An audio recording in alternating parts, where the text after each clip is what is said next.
Saturday we went to a wedding and I wore a white shirt. And when I looked at my clothes for the campout, it was my only white shirt that I had packed. And so Sunday, I wore a white shirt. It was the same white shirt. And then Sunday night, we had communion, so I wore a white shirt, and it was the same white shirt. But Saturday night after the wedding, we had salad, along with everything else. And one of the most dangerous seats in the house is near me when I'm eating. Because I get excited and just get. And I ate this salad with Italian dressing on it, and a drop hit me right there, right on my wrist. And if you've ever seen oil with a little bit of vinegar in it, it's red, but it kind of fades and spreads. And it was just right there, just outside my coat. I missed here. I missed here. I missed here. I missed here. I missed here. Missed here. Missed here. I missed here. Not on my feet. But what do you think I kept looking at all Sunday? All Sunday. My peace was disturbed. Every time I just do that, I could talk to someone, I say, it's great to see you, it's so good to see you. That's all I could think of, this little stain. Just this little drop of oil and vinegar. And sometimes we hide behind the fact that it's just one little thing. It's just one little thing, Lord. Brother Ryan talked about the rich young man. What the Lord said to him is, yet thou lackest one thing. All you have is just a little bit of oil and vinegar on your sleeve. The Lord said, I'm not satisfied till you clean that up. Now, I don't know what the theme is doing for you, but I think it's a terrible theme. It's just caused me such unrest, I can't tell you. It doesn't have to. Because you can take forgiveness and wash it under the table, or just hide it under the rug like we do. But the problem is, we've been burdened with a moniker that's different than any other moniker you have. We've been burdened with the moniker of the Church of Jesus Christ. And what I would love is if you would hear that as if it were the first time, and it would fall on your heart that you have the responsibility of wearing the Church of, and that's the unimportant part. The important part is this, of Jesus Christ. And that's the standard. He didn't even have oil and vinegar. Not one drop. Not one drop of oil and vinegar on it. And here's what we're told to do. If you think you're in trouble before. As he was praying to his Father, mentioning you all. Because he says right before this, neither pray I for these alone, meaning those that in his time period, but for them that which shall believe on me through their word, paying it forward. That's you. It was the next generation at that time, but it paid forward to you. Those who would believe and hear on his word. Here's what he prayed. That they all may be one, as thou, Father, art in me, and I in thee, that they may be one in us. And then as Brother Ryan said, what would the effects be? That the world may believe that thou hast sent me. It's exactly what Brother Ryan just told you. Now I wish I could say something new to you, that you said, oh, now I get it. Okay, now I'll change what I'm doing. Because we need a change. And by we, I mean you. And by we, I mean me. We can hide behind the body and never affect a single change. I'm speaking to you directly. You directly. Who is your oil and vinegar on your sleeve? I want you to really think about that. If the Lord came to you right now and said, "Yet thou lackest one thing," just one thing. And watch who this message falls on. Yet thou, and I want you to hear this. Yet thou lackest one thing, Art Gailey. Yet thou lackest one thing, Ike Smith. Yet thou lackest one thing, Peter Scalero. Lucas Martirana. Imagine if he came to us and said, "I'm ready to bless the church, except for this one thing, just one thing." My one thing would probably have a name assessed to it. That one brother or that one sister that I'm too prideful to forgive. But I pretend like I do. Because I say that's her issue, I'll just move past her. And I'm not being one with her as the Father and the Son were. But I'm pretending like it's okay.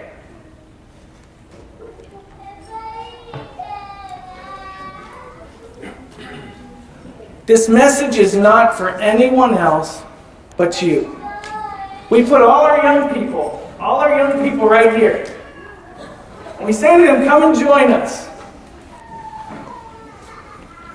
And as I put my arms out to welcome them, they see the spot on my sleeve. They see the one spot of vinegar and oil on my sleeve, and they have to make an assessment. Do I want to be a part of that?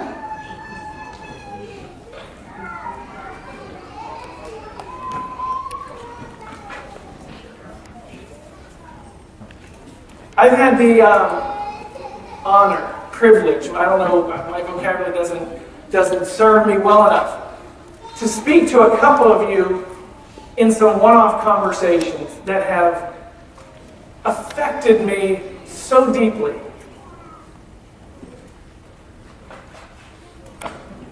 And in some cases, in speaking to you, I've uncovered that the person you can't forgive, your spot of vinegar, is you.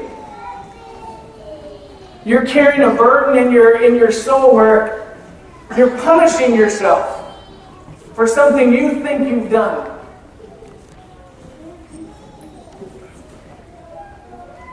Others of you are carrying burdens about your parents who separated or divorced years ago, and you're still carrying that burden. Others of you have direct conflict with your parents right now. Others have direct conflict with your children right now. Others of you are in the throes of separation.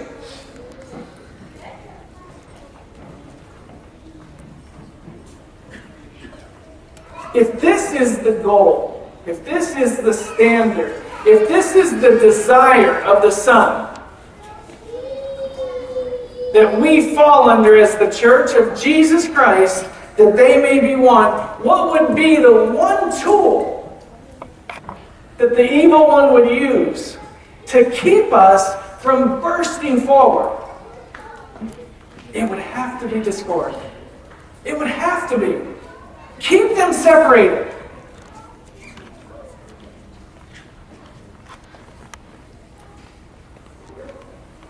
I call it the devil's endorsement. He must know our potential. He must know what awaits us if we could band together, because he's doing his best as an endorsement to the power that awaits us by separating us, by disrupting us. And I want you to own what I'm saying. He's disrupting you. Whomever's hearing this, you're the one he's disrupting. He's telling you you're not good enough.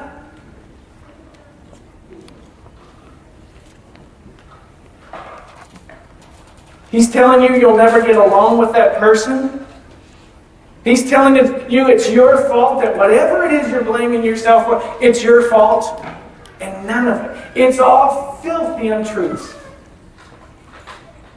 And he's making you ineffective in your callings. Such a powerful tool. You're so beautiful when you smile.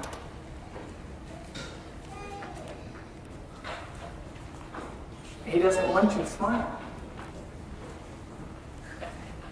He wants you miserable. He wants you lonely. He wants you discouraged. He wants you arguing.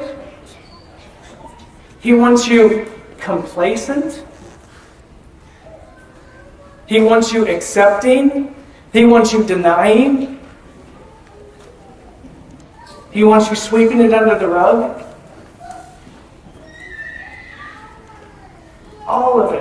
All of it separates us. All of it separates us. We don't even feel worthy to be in each other's presence. One young lady in our seminar, I don't know which day it was, made the comment that when she gets mad at this situation, she takes it out on these people. What an effective tool. I can remember when Courtney, my 29-year-old, would be upset over something. And she and Aubrey would be fighting.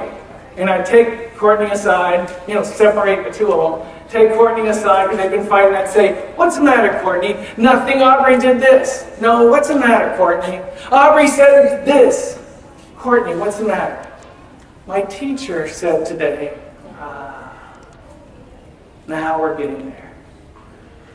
Something happened to Courtney earlier. She came home in a mood, and the two of them fought. Called our life. He disrupts over here, right before a Wednesday night meeting, right before a church service, so that you come in the wrong spirit, and everything's disrupted.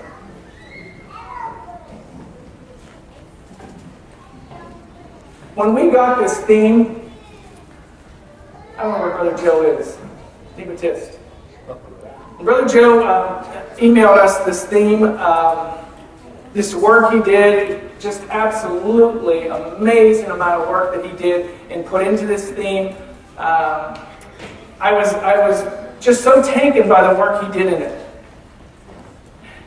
And when I went to the brothers, Brother Ryan and Brother Jim, I said, with a big pause first, I said to them, "Well, what do you want to do with the theme?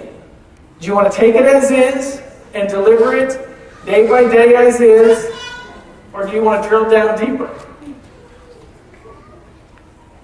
And I'm assuming I have a bit of a reputation because both of them were, I don't know if we want to drill down deeper. I said, because it sounds to me, as I look at this, first it's all correct. But it sounds to me by the end of the week, we will have said, you must forgive. And you, at the very least, must forgive because Jesus Christ forgave us. Now go out and forgive. Go ahead. May the Lord bless you. Go forgive now. Go ahead. I know you have a real serious problem. Go. Forgive. And I thought I'd feel worse at the end of the week if it were me. Because now you've told me why I'm such a loser. Because I can't forgive that person. I'm still struggling with that person. So we're drilling down into the steps of what forgiveness is, of what the needs are, of what forgiveness isn't, of what a good apology is. We heard today, I can't even tell you what the young people, I shouldn't say young people, our young adults shared today, 20 to 25 I think we are. The problems, the serious issues they have of people they can't forgive. Can't forgive. I can't get there right now. And we validated them. Of course you can't.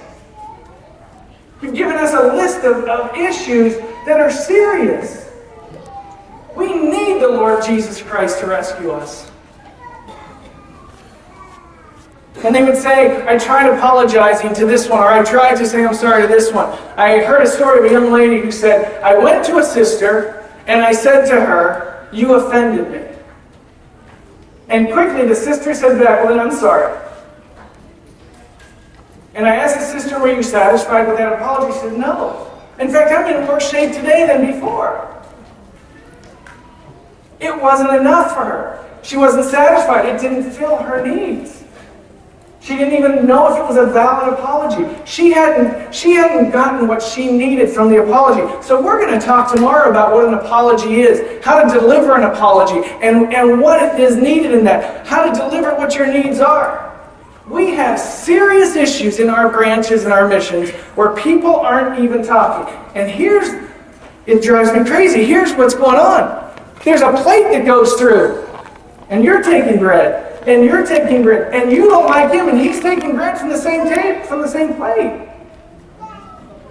It's the same plate. I'm giving the same plate to both. They don't even talk, but they're reaching for this plate.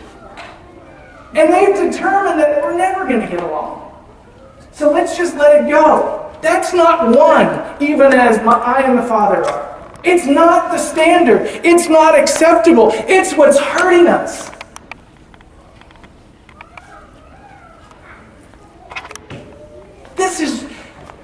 This is so critical. Everything hangs on forgiveness. Everything. And it's you. I don't want you to think about the next person. It's you. You have to own this. I have to own this. I have to think about who is it? Who is it that's keeping me from fully experiencing the Spirit of God? Who is it? Jim, who is it for you? Who is it? Or who are they?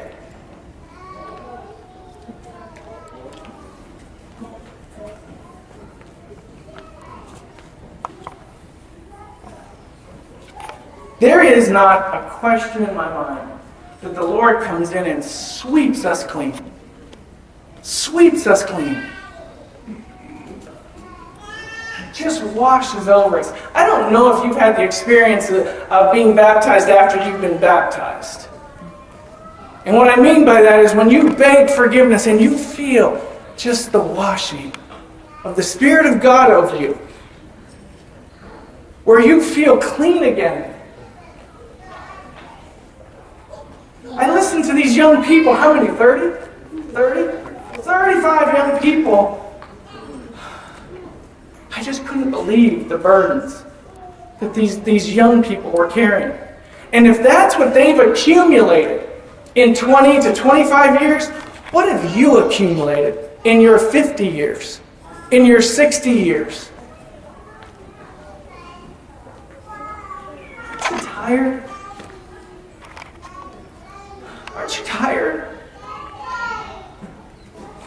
Aren't you tired of carrying that burden?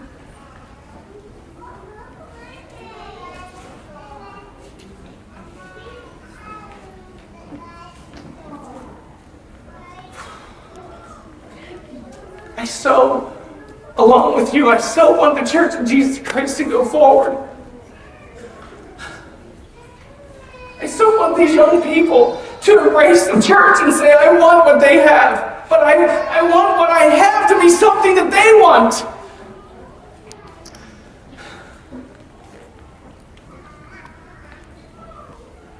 How sad it would be if any one of these young people looked at me and said, that's not what I want.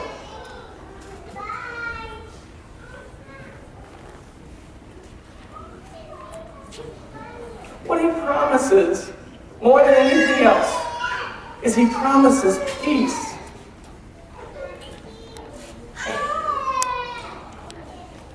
When you're in any kind of conflict, do you have any peace? You know, my speaking tonight might be causing someone unrest tonight. I mean this sincerely. This is so far from a joke. I mean it. Someone may be saying, yeah, but and that might be disturbing your peace. Because we're carrying this, we've called it crud. We're carrying this crud, which is preconceived notions or even valid facts on each other. But we're carrying them and we're not taking care. We're not sitting together and talking. Do you love me enough? Hear this. Do you love me enough to address me with your problem tonight? Your problem that's in me. Whatever it is that you have with me, do you care about me enough to talk to me about it? And if it's not me, if it's someone else, do you love them enough? And if you don't love them enough, do you love yourself enough to take care of that issue?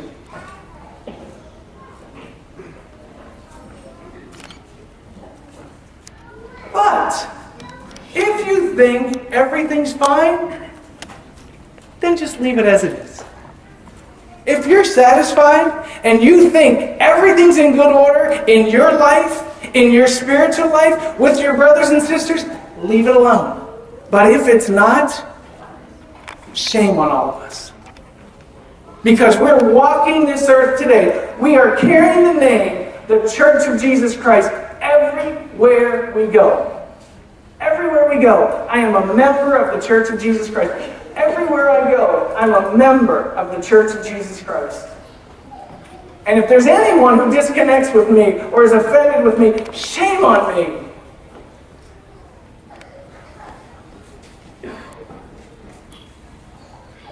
It's just time. It's just time.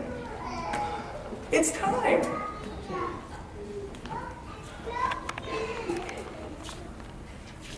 It's time for the Church of Jesus Christ to go forward without a limp. Without the extra weight. I was thinking this really strange thoughts in seminars. Oh, you were in my mind. I sometimes think that. I was thinking, could you imagine if our burdens, I wear a Fitbit, which is only proof of what I'm not doing. I put it on thinking, okay, now I'm going to exercise. It doesn't do a thing for me other than it's evidence of what I'm not doing. It's the dumbest thing ever. But anyway, so we all want to improve on what we have, whether it's get in shape, whatever it is. Imagine if our burdens and the things we had with each other and the problems we had, imagine if they were assessed a weight. And if Josh and I just made up, I'd lose 12 pounds. Imagine that. Wouldn't that be fabulous? And the situation that I have with whomever, Michael Skelly and I, we've been disagreeing, and now and I get a big chest. Could you imagine how beautiful that would be? I wouldn't wear the Fitbit, I'd just make up with you all. It's not literal weight, but it's such a burden. And it drags us down, and it holds the church back. And I want to offer the challenge to all of you.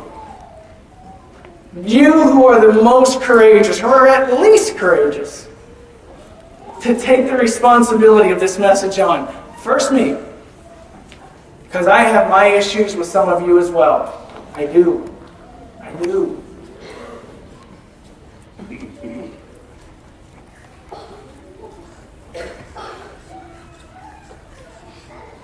I can remember when we had young children, we tell them, work it out. Not sure that this is anywhere close to a good parenting strategy. I don't think it is. But we'd say, okay, work it out, you two. You can fight, work it out. Imagine if we could lock the doors and say, okay, Church of Jesus Christ, work it out. You got problems? No, those doors will open automatically the minute there's peace in this room. We might be here till 2027. Or we might be here till 1:15 this morning. Because if our hearts were sincere and we had real intent, just maybe that spirit that I told you about would wash over us. And the issue that I have with Wayne Martirana, The issue I have with my son, Kylie. The issue I have with Pete Dar might just seem so much smaller than I've thought it was all these years. And it just washes away because I have real intent. For the first time, real intent to correct it. As oft as they asked, with real intent. Real intent. Whatever it takes. Brad, whatever it takes. I'm sorry for what I did. Whatever it takes. Told my young people today, I went to a brother the first time I really understood what an apology was. And I believe it was the Spirit of God that taught me. I went to this brother who had found himself outside the church. And he was one of my closest buddies when he was in the church. And I was angry with him. Hear this. Filled with self-righteousness. And I was angry with him. And I had seen him at a couple different functions, and I kind of, you can do this really easy. Just go around a little bit of a crowd, and he'll never see you. You know how we do when there's someone we don't want to really connect with? Just go around, and that's all. No offense. Just, I got around. And so I see him at this function, and the Spirit of God fell over me. And I went to Gary and I said this, and please don't anyone get mistaken. This is not anything, I did everything wrong. When the Spirit of God fell on me, I hope I did something right. So don't get confused on who the source of this behavior was. So I see Gary and I go up to him and I said, Gary, for the last couple of years I've kind of ignored you, I've gone away, I've tried to get away from you so that I didn't have to face you because I've been so angry with you. And I want to apologize. And my apologies of old, if you'll allow me to make this left turn, my apologies of old were like this. Candace, I'm sorry. Well, I'm not ready. Oh, then forget it. It was all about me. My apologies were all about me. I just wanted the argument over. I just wanted it to end. I was going to be super husband and say, I'm sorry. And she was supposed to, on the spot, say it's good. Because I was ready. King of the castle, king of the castle. And so that was always my apology. And I go to Gary and I said to him, I'm sorry. But you don't have to accept my apology. I'll be sorry tomorrow. I'll be sorry in 3 months. I'll be sorry in 10 years. On your time, you accept it. But today, I want you to know, I open this door. I'm sorry. Whatever it takes for us to get back together.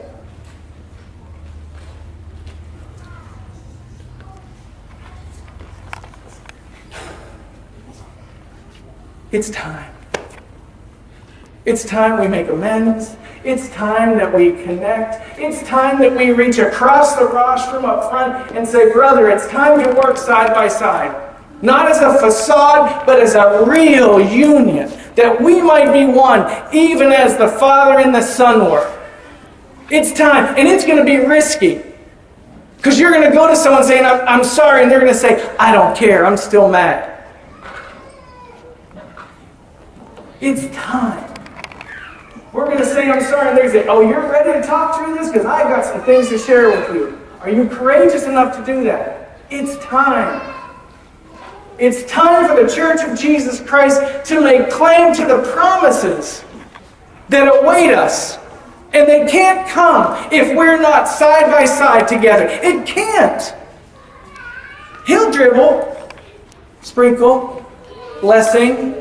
Don't be confused. He's just keeping us alive with that. That's all that blessing is. Don't think He's endorsing behavior if you're not in one accord with your brothers and sisters. Don't think He's saying you're doing well.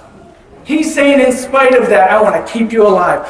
Bit of the Spirit. I know that because He's blessed our little mission in Oldham County, and I know I've got some growing up to do. I know I've got some changes to do. I do not ever make the mistake that everything I'm doing is a blessing because the Lord is giving me a little miracle here or there, or someone comes into the church.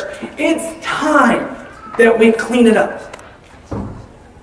Young people, listen to me. The blessings that I've enjoyed for, I think it's close to 40 years. I can't even start to count to tell you what they've been. It's so worth joining up with Jesus Christ. Excuse this for a second, a moment of romance. Excuse me, but it's big to me. The other day I came into my house and I saw Candace. I came home from work and I saw her. She was preparing dinner. And I got so emotional, I can't tell you. I thought, I would never have picked her. I've never said this in her presence. I hope for sure she's out of the room right now. But I like blondes. I had dated blondes. I liked blondes at the time. That was my choice, blondes. And this little dark-haired brunette girl was playing softball on a field, I think in Camp Towanda, whatever year that was. And I fell head over heels. Not my type. And God picked the most perfect person for me. Young people, listen to what I'm telling you. Not the most perfect person, the most perfect person for me. I was floundering in my job. I was floundering in my career. And God found a way to find even a career for me to go into. Every time I've stumbled, every time I've fallen, every time it's obvious I've made a mess of my life, God has rescued me. Every time. Blessed me beyond anything I should ever have had. Young people, listen to me. That's because my connection with Jesus Christ. I know you're hurting. 20 to 25-year-olds, I know you're hurting. I know you have problems to work out. I know you have relationships that need healing. 30 to 35s, I know you're hurting. 40 to 45s, I know you're hurting. Wherever you're sitting tonight, I know you're hurting. But turn it over to Jesus Christ. And don't pretend you are if it's still there, because you haven't. If the problem's still there, you have not turned it over to Him. You've introduced the problem to Him and said, if you'd like to get involved, it's here. But you've not turned it over to Him. And it's time to turn it over to Him so that the church of Jesus Christ can go forward. Anyone here feel a burst of growth? Anyone here feel the church of Jesus Christ rushing forward like it's supposed to? Why isn't it? I know, I talk to you, you're the most sincere people. Because thou lackest one thing. Just one thing. I don't know what your one thing is, but you got one. And if you don't have one, I got 17, and I'll share at least 16 of those with you. It's time. It's just time. I'm 56. I'm not going to be here much longer. My dad was 65. My mom was 73. Run your clock, guys. Set that clock. I don't have a whole lot of time. I came into the church thinking the peaceful rain is coming. I don't care. Forgive me. I don't care about the peaceful rain. I just want a peaceful Tuesday. You know, we look to the peaceful rain. Oh, the peaceful rain's coming. But we're not working today to make peace. It's how we function. We just want the Spirit of God to sweep in, rescue us, wash the problems away. Oh, the peaceful rain's here. How about if we work for the peaceful rain rather than waiting for the peaceful rain? How about if we take what we have today and shine it up? Called my life. Called my spiritual life. Each one of you owning that. How about if that's what we do? And then we don't have to have this clock starting that the peaceful rain starts. We can have it right now. It's time. It's time for you. It's time. Young people, if you're going back and forth, what should I do? It's time. Old people, if you're going back and forth in your relationships, it's time. Church of Jesus Christ, it's time. You can connect with the GMBA on YouTube, all major podcast platforms, and Instagram. There are links in the description. Make sure to like and subscribe, leave a comment, and share this with someone you know. Thank you.